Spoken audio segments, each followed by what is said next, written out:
Prepare to set fire to the index card of allowable opinion.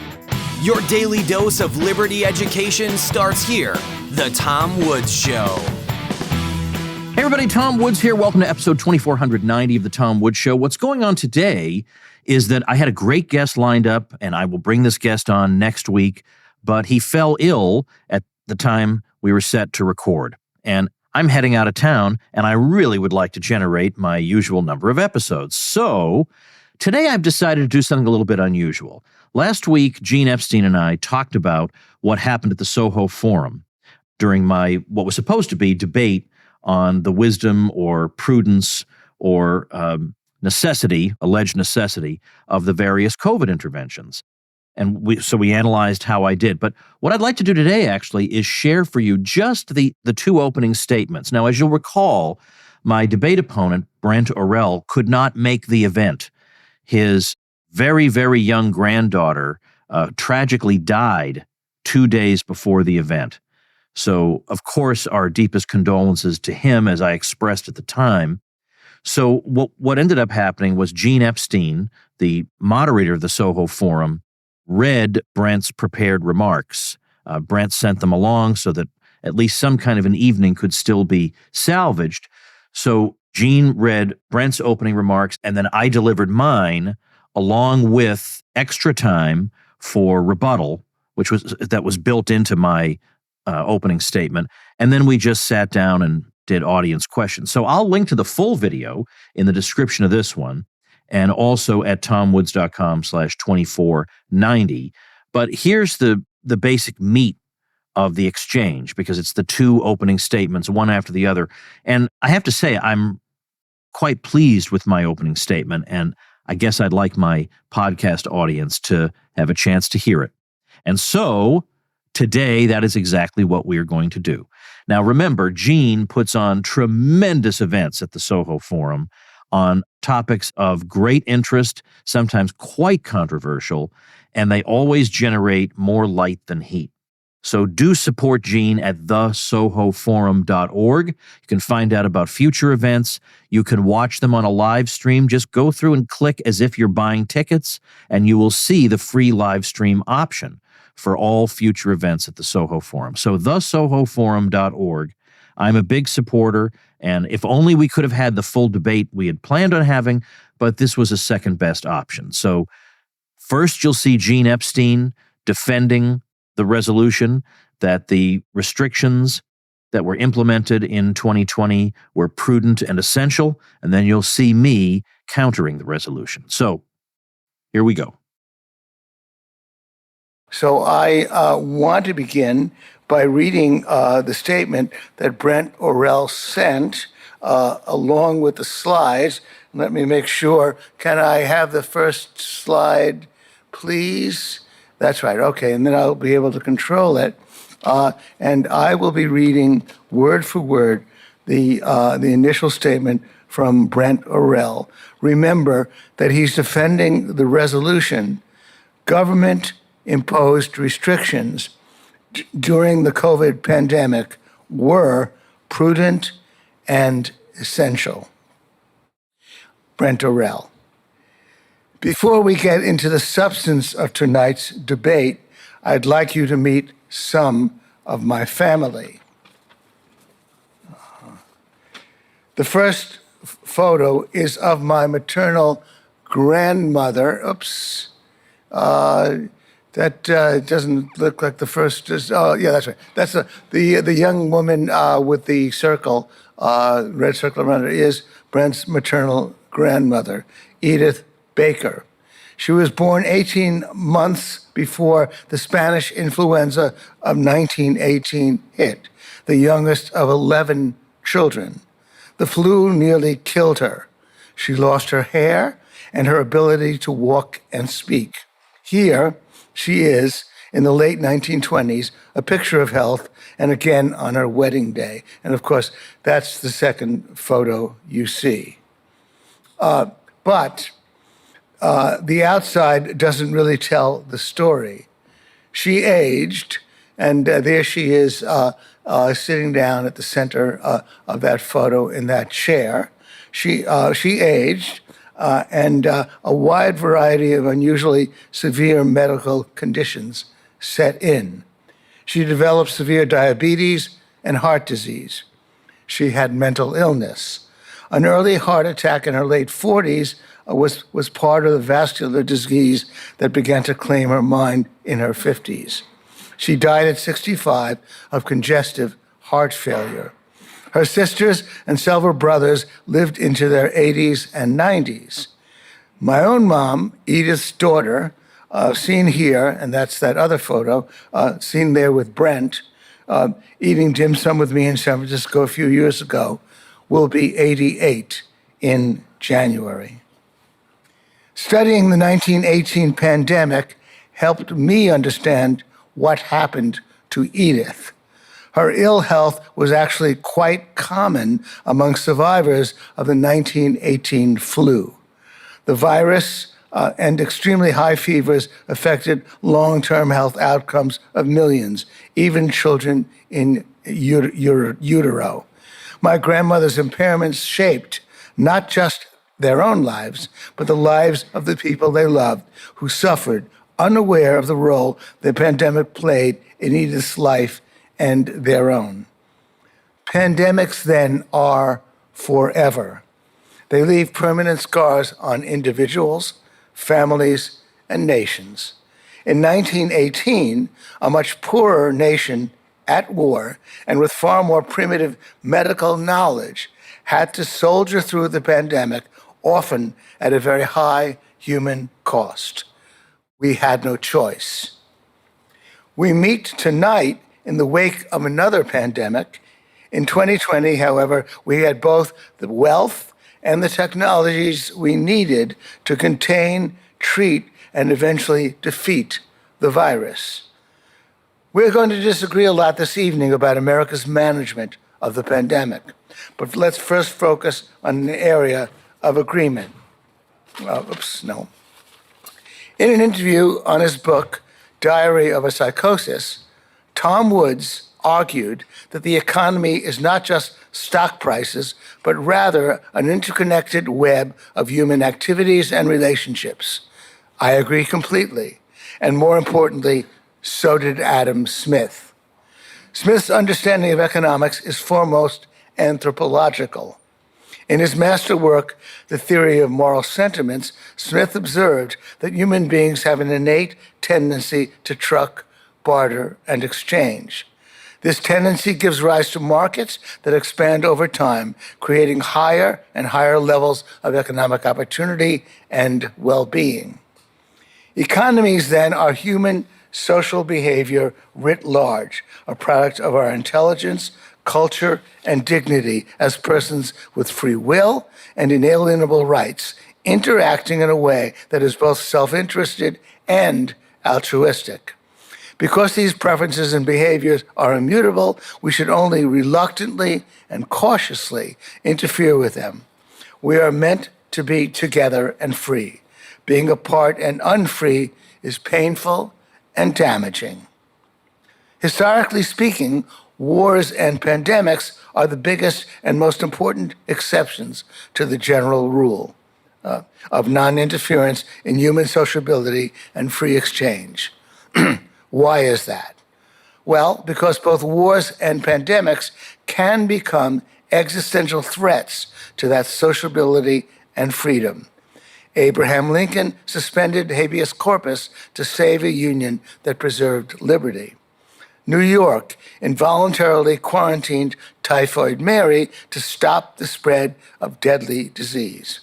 States still have the power to involuntarily quarantine individuals with tuberculosis. In times of war and plague, we extend powers to government that curtail civil rights and freedom.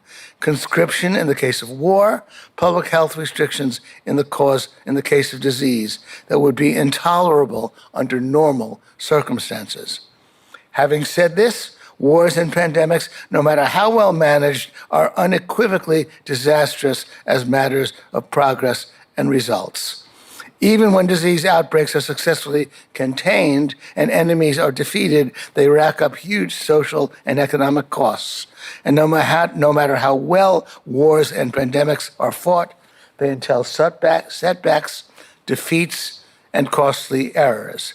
The lament of soldiers and epidemiologists everywhere is situation normal, FUBAR, which where you clean up the language, stands for fouled up beyond recognition.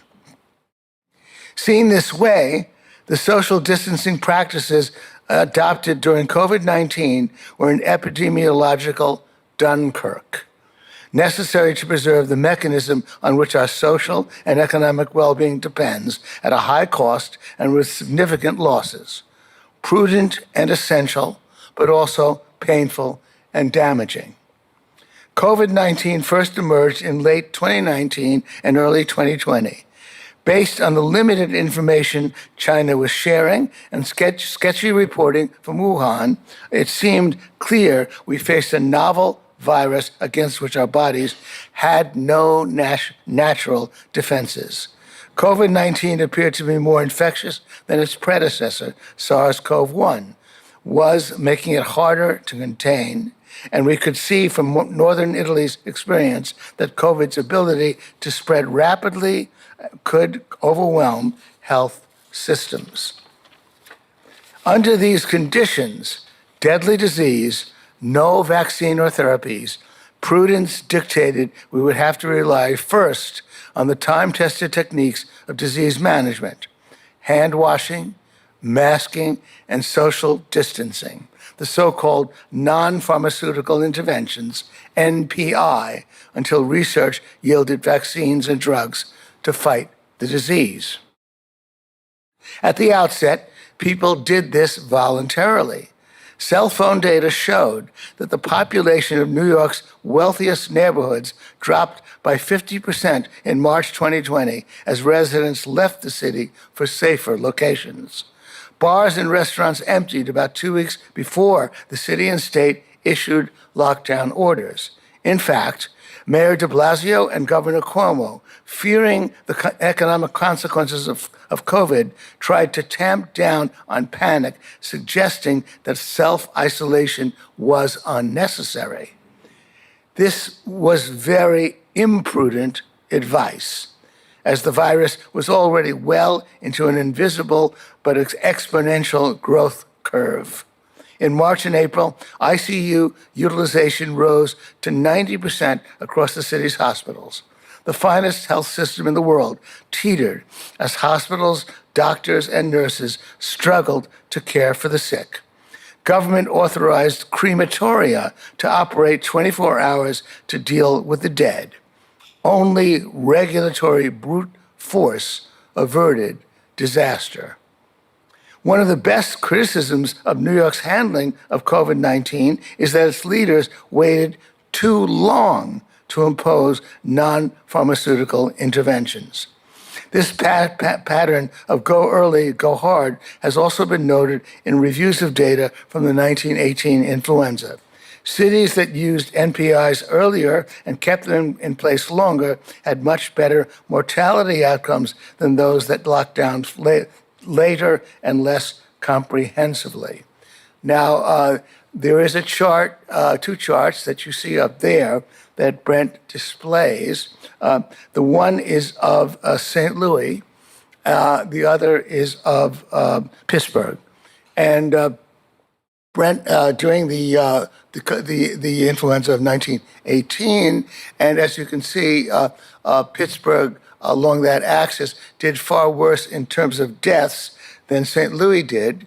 And as Brent also shows, Pittsburgh was came later to close down the schools and did not generally shut down other functions in the economy until a bit later and for a shorter period. And he's therefore making the point that that's the reason why Pittsburgh, according to that chart, as you can see, had a worse outcome, a much higher peak in deaths as measured on the vertical axis. In 2020, New York's lesson went unlearned elsewhere. As the spring turned to summer, governors in the South and Southwest lifted stay-at-home orders, dropped mask mandates, and reopened schools and businesses. But the virus was biding its time. The weather got warmer, and people moved indoors where air conditioning systems intensified disease spread. The result was a surge in infections, hospitalizations, and deaths that got worse into the fall and winter. This chart,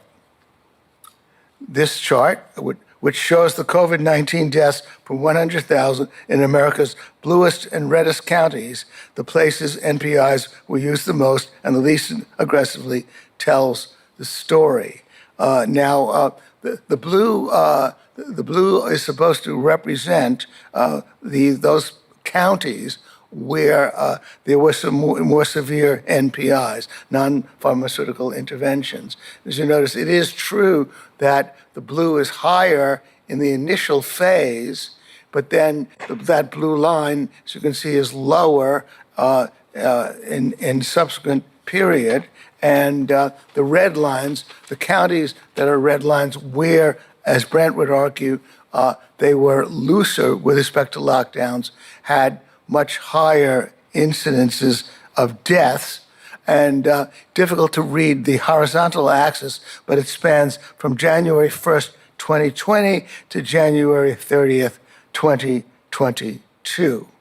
So that's the point he's making, that at least in those three subsequent periods, those red counties where he says the lockdowns were less severe did worse in terms of deaths, in terms of outcomes.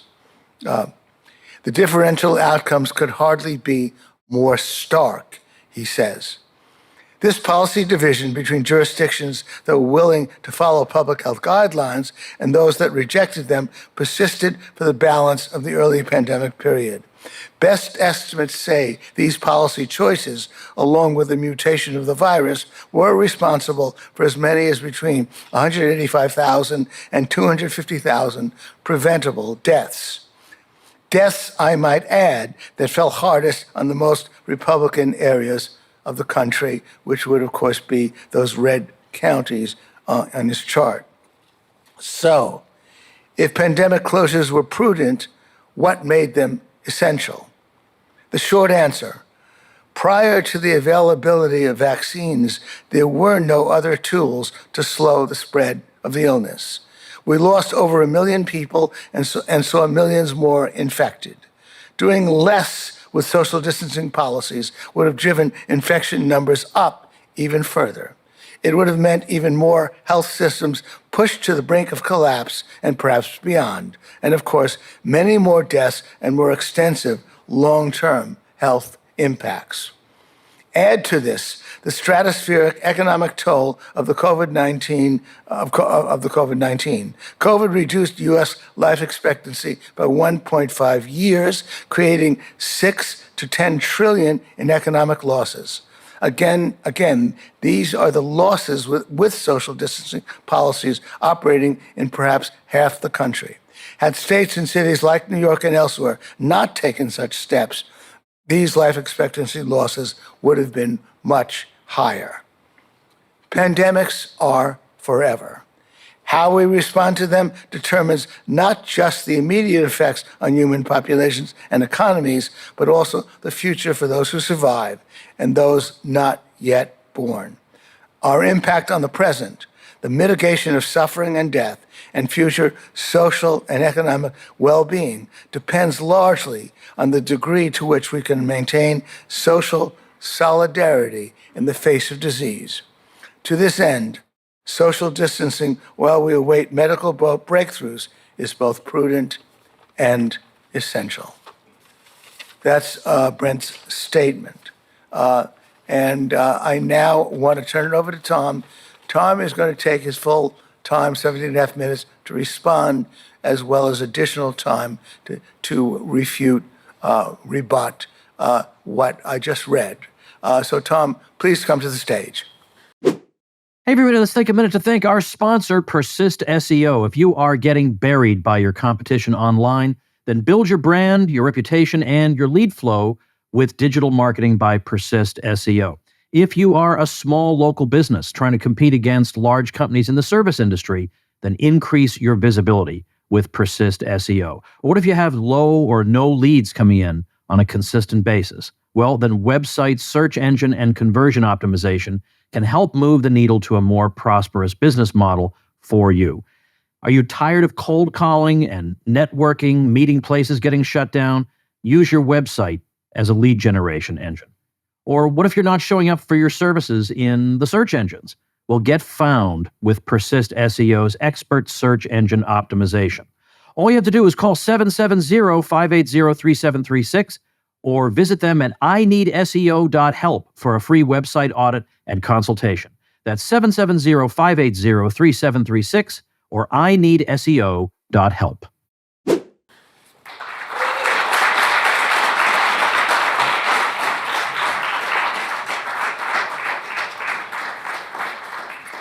Okay. Thank you, ladies and gentlemen. I'm very sorry about the conditions tonight and what's happened with Brent and his granddaughter. I saw her picture on Twitter just the other day, and I think Gene will agree with me that when you're a father yourself or a mother, stories like this hit harder. And I extended to him my deepest condolences over this truly unspeakable tragedy. It makes everything else seem trivial, honestly. On a somewhat happier note, I would like to say something about Gene Epstein, our moderator, that I don't think I would have been able to get away with otherwise, because it would have looked like I was kissing up to the moderator.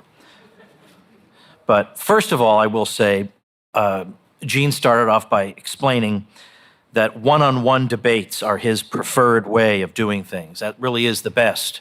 We should have one-on-one debates. And I thought about that, and I thought, wasn't that funny? When I first met Gene Epstein, he and I were in a two-on-two debate. So I'm wondering if he's drawn this conclusion from his experience being a debater on my team. I just want one-on-one from now on. The other thing is, I do want to say, and I say this from the bottom of my heart, that what Gene is doing alongside the Reason Foundation with the Soho Forum is really a light in the darkness. Because as everybody in this room knows, we are extremely divided these days and have been for a number of years, to the point that it's very hard to have civil discussions because people have concluded that an innocent difference of opinion just doesn't exist. It's you're a terrible person. And so conversation becomes impossible. And yet the Soho Forum debates very controversial and important matters and does so in a way that consistently generates more light than heat. And that, as I say, is a rarity in today's world. So I, for one, want to thank Gene Epstein for what he's been doing.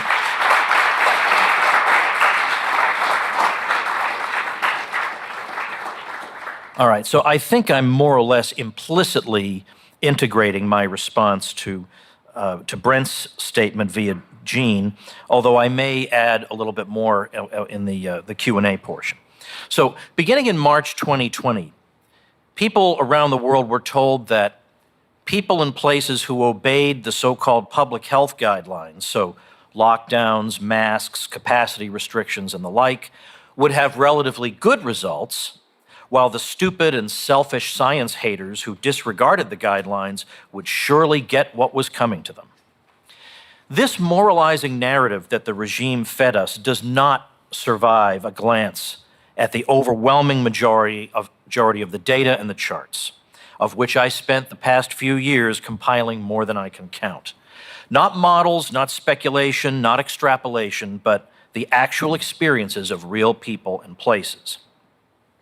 It was already clear from the early contact tracing study in Iceland in the late winter of 2020 that schools were no danger, and at a time when people were being urged to stay home, studies involving Google mobility data, so some of the cell phone data that Brent mentioned. I'm going to say Brent instead of Gene, you understand?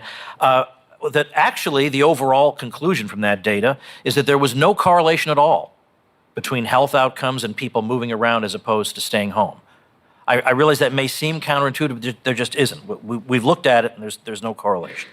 But let's start with two outstanding examples, because there was a country that was left out of the discussion. In fact, I understand we primarily tend to think about our own country, but I think it can be useful to have a global perspective on what just happened to us.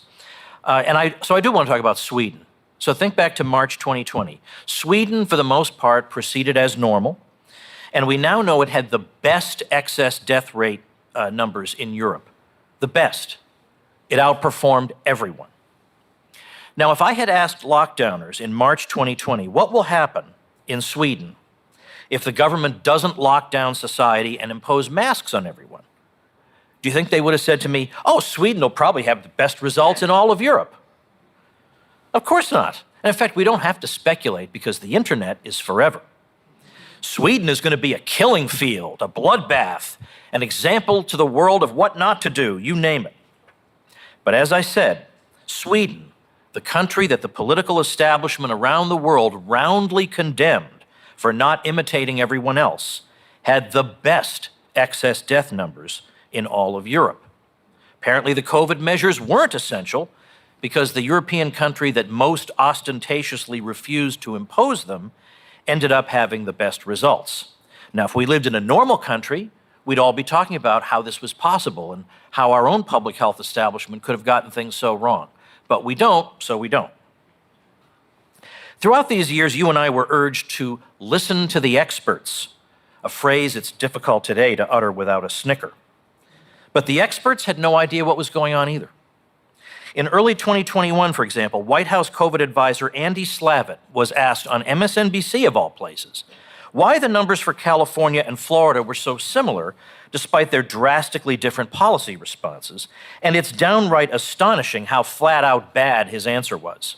Quote, "There's so much of this virus that we think we understand and we think we can predict that's just a little beyond our explanation," unquote. So you got that? He has no answer. This was one of the alleged experts you were expected to follow. Drain your savings, miss your surgery, cancel everything that brings you joy, and when it does no good, let's keep on doing it, which is what he also told MSNBC. Anthony Fauci assured us that states that obeyed him would have better results. Everyone assumed those would be drastically different results, that places refusing to comply would face downright catastrophic numbers. That's just not the case. And when you adjust for age, and I personally think we should also adjust for obesity, it's dramatically not the case. When Fauci was asked why there weren't corpses lining the streets after Texas reopened, his response was, quote, "Maybe they're doing things outdoors," unquote. I'm being charitable when I call that a non-answer. All we wanted was for somebody to say, this is hard to understand, and we're not even sure that the things we're recommending make any sense. We're just trying the best we can. I just wanted something like that. In Japan, they did get something like that.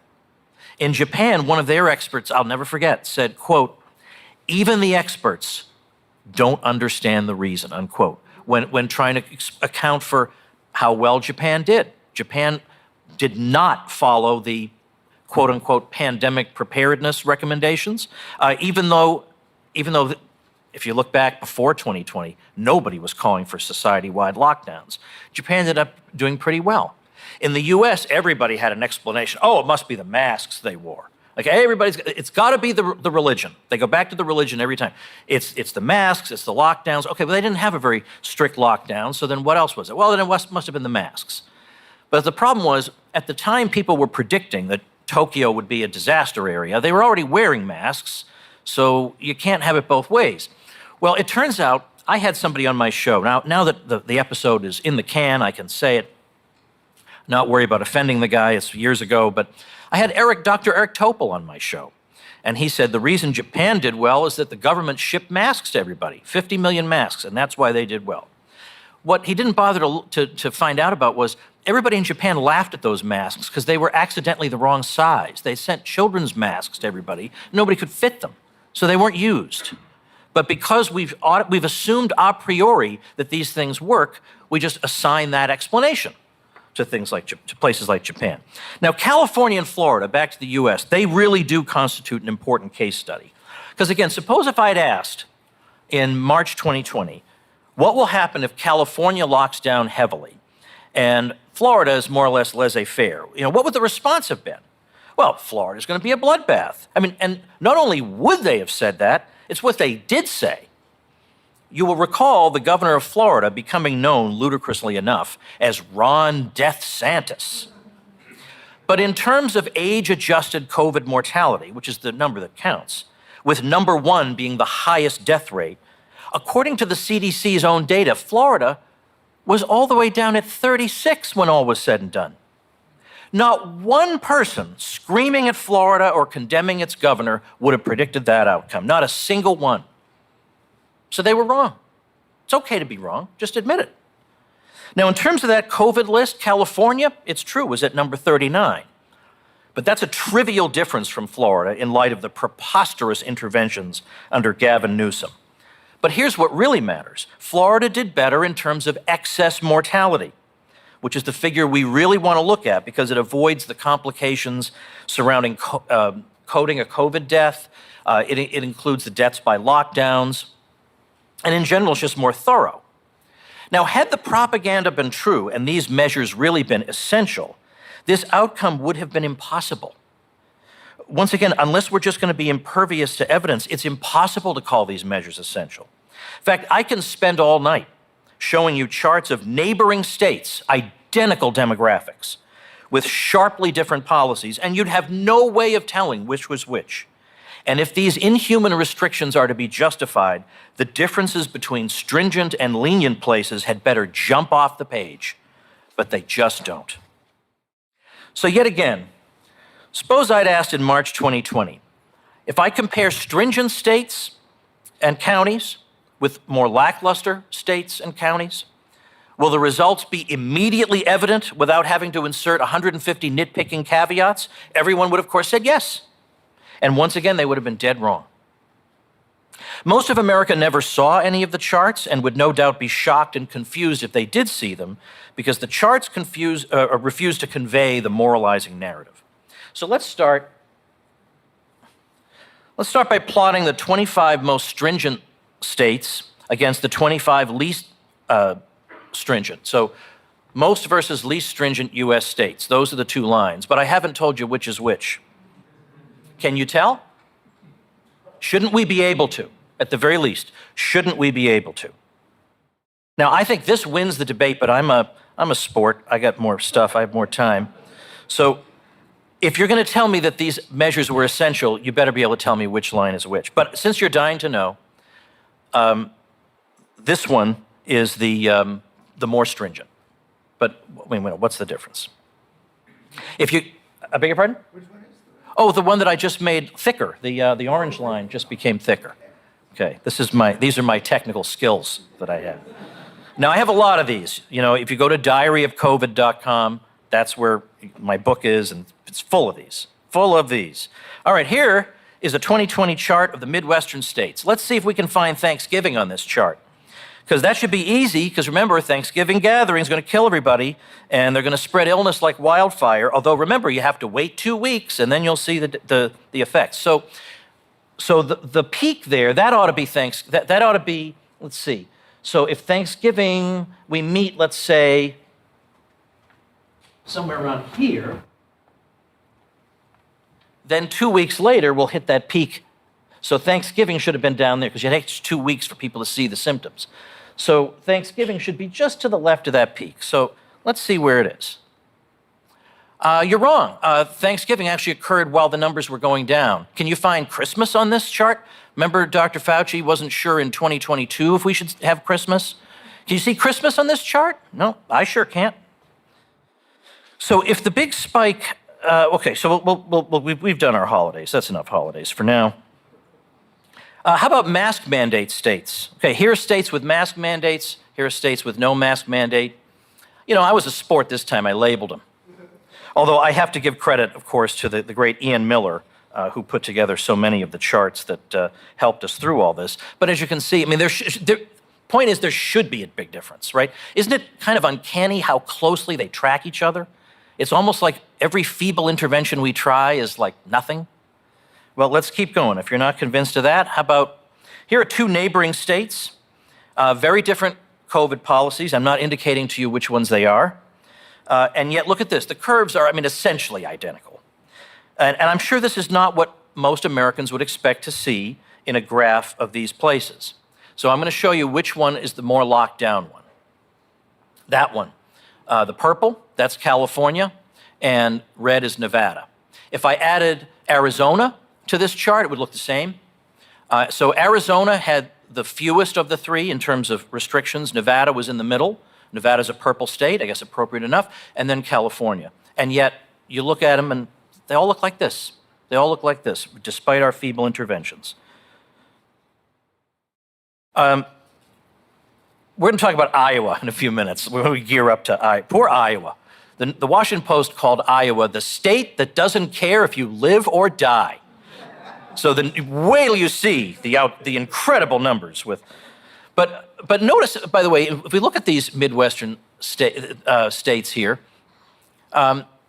it's like they all, because remember the moralizing narrative is if you follow the rules, the numbers will go down. But if you're a stupid, anti-science stupid head, then the numbers will go up. But isn't it weird that across all these states, everybody seems to disobey at the same time, then obey, then disobey again? What are the odds of this? It's almost like it has nothing whatsoever to do with our behavior. All right, well, I'm setting the stage here for my Iowa slide, telling you that Elaine Godfrey at The Atlantic wrote an article in November 2020 and saying, quote, public health experts predicted another big surge after the holidays, but it never came. Okay, so they admit it didn't happen. I went back to those experts to find out why. Now, isn't that classic American media? I went back to those experts who had no idea what was going on. I want to ask them for the answer. So she goes back to those experts and she wrote a follow-up article. It's unbelievable. The things people will do to defend their religion is beyond me. She wrote a follow-up article called Iowans Were Scared into Taking the Virus Seriously. Now, here's what she means. She solved the mystery. Public health officials in Iowa had done such a good job panicking about a surge that they managed to get people to change their behavior. They scared them into changing their behavior. You know what the problem with that is?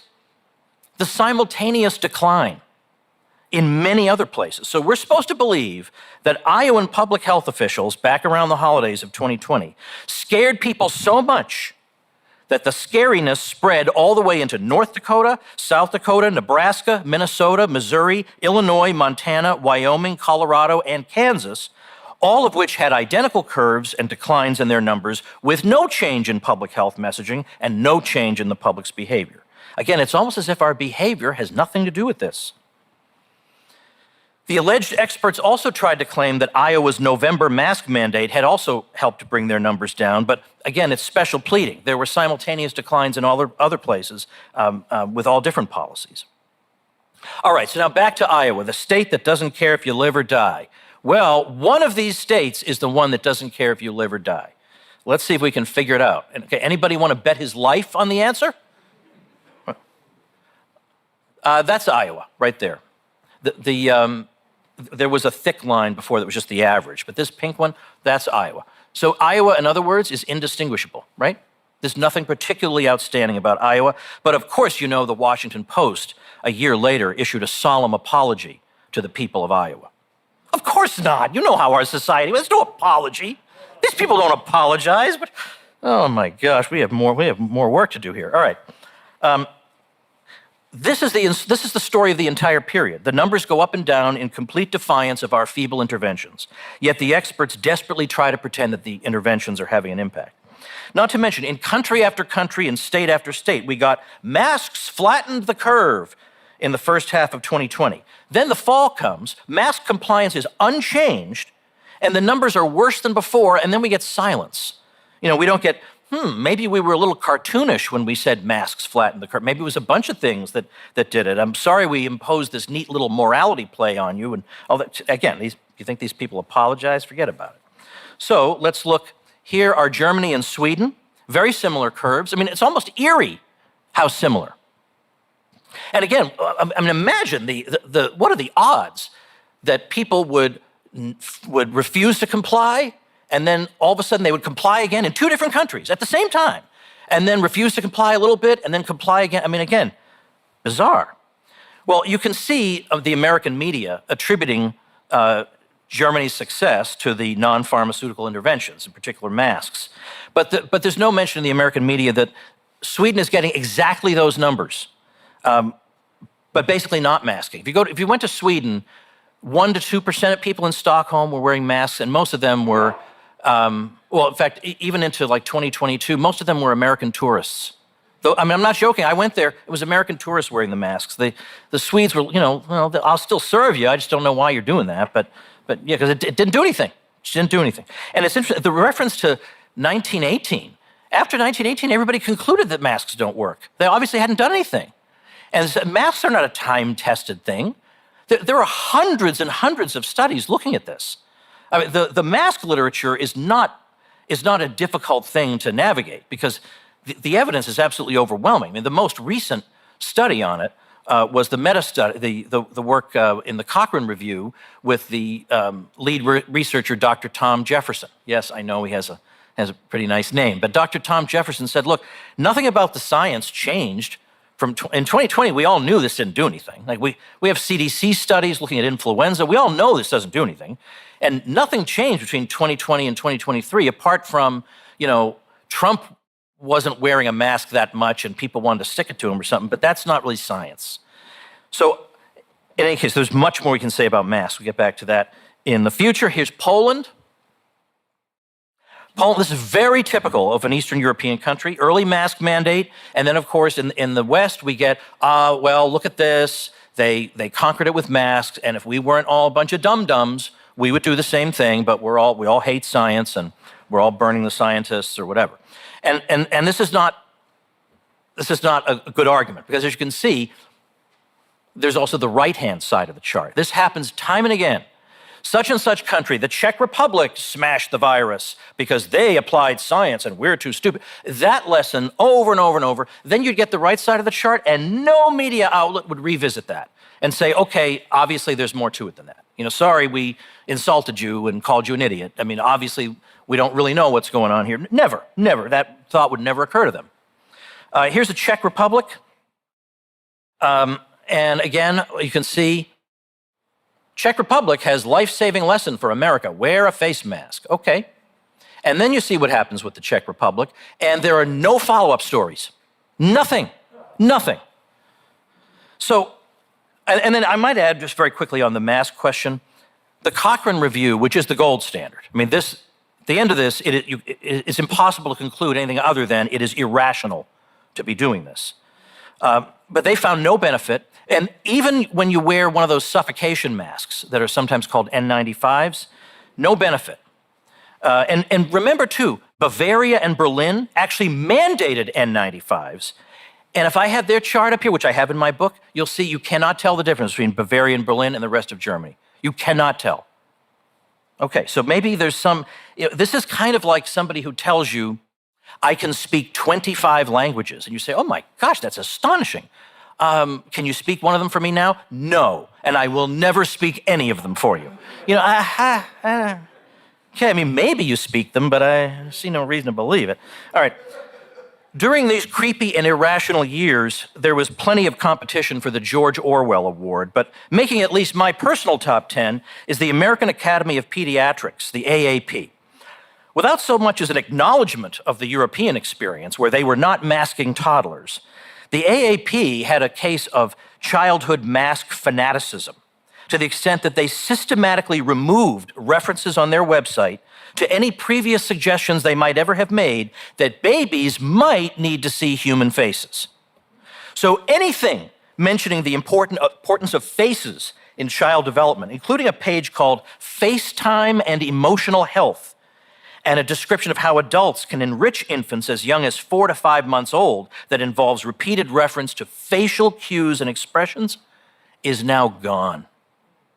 Because I'm sure the science just dramatically changed, just like that. That's deranged. Okay, this is not normal behavior. So you see that those of us who didn't go along with this, we're not evil people who want to do rain dances to make it rain. We're just looking at the charts. You know, I don't have a medical degree, but I have a brain and I can read a chart. And it all amounted to nothing.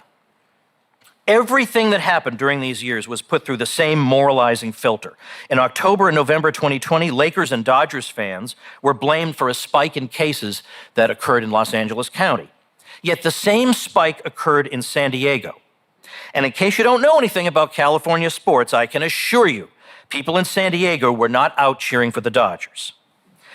The collateral effects on society of these radical interventions can probably never be fully calculated, and some of them, like the way these policies ruined friendships and pitted family members against each other, cannot be quantified in the first place. In some countries, Uganda, many others, 2 years went by with no education of any kind of children. In Myanmar, we heard stories of people resorting to eating snakes and rats because they had no incomes. Toby Green, a leftist, wrote a great book called The COVID Consensus, in which he described the lockdown policies as horrific crimes against the poorest peoples and countries, and I recommend that to you.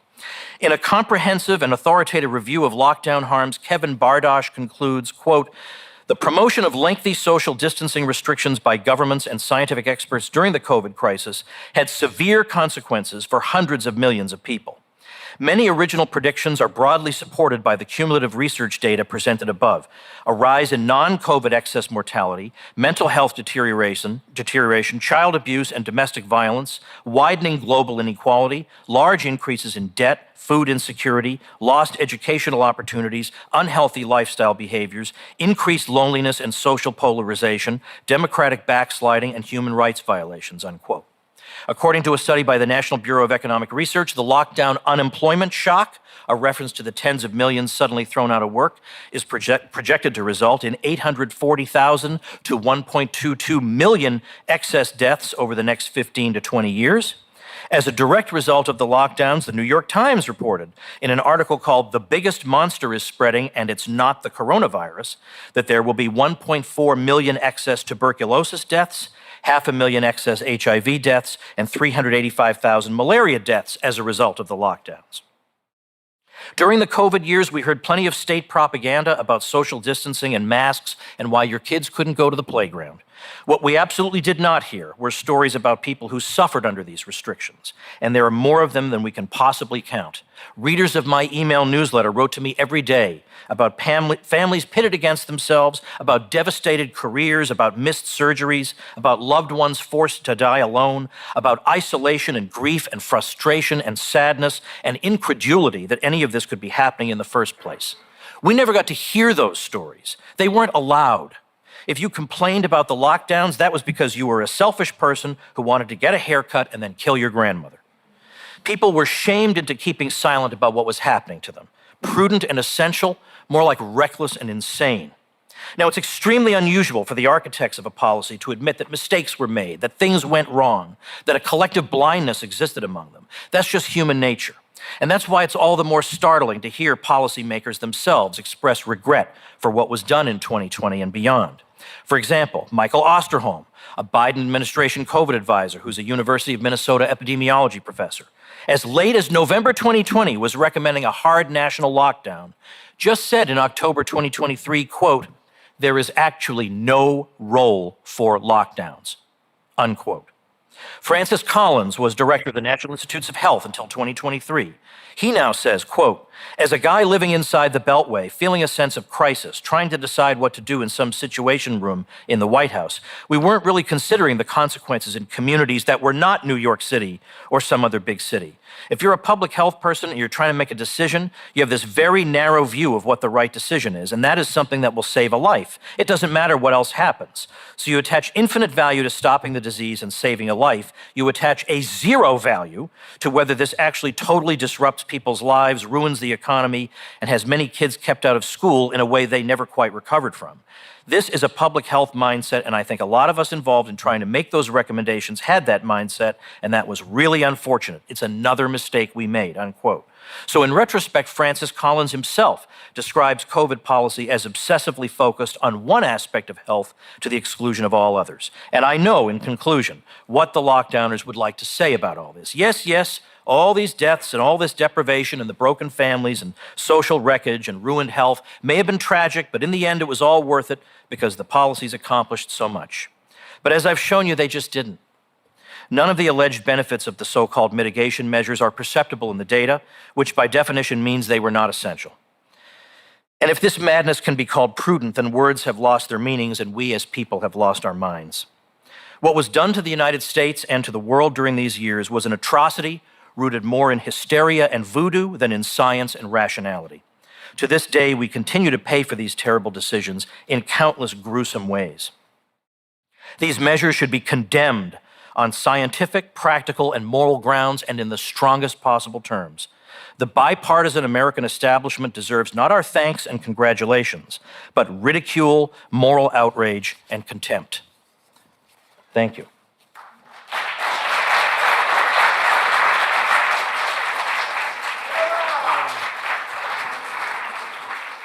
All right, everybody, I hope you enjoyed that. Now, remember, tomsfreebooks.com. That is where you can get my free ebooks on subjects like the Federal Reserve, national divorce, healthcare, guns, the financial crisis of 2008, a book chronicling professors who didn't cower when the mob came for them, and a lot more. It's where I will also be featuring, when it comes out within the next few weeks, my brand new free ebook called Your Facebook Friends Are Wrong About Gender.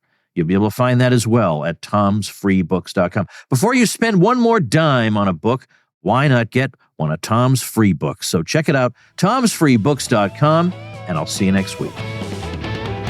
Become a smarter libertarian in just 30 minutes a day. Visit tomwoods.com to subscribe to the show for free, and we'll see you next time. Like the sound of The Tom Woods Show? My audio production is provided by Podsworth Media. Check them out at podsworth.com.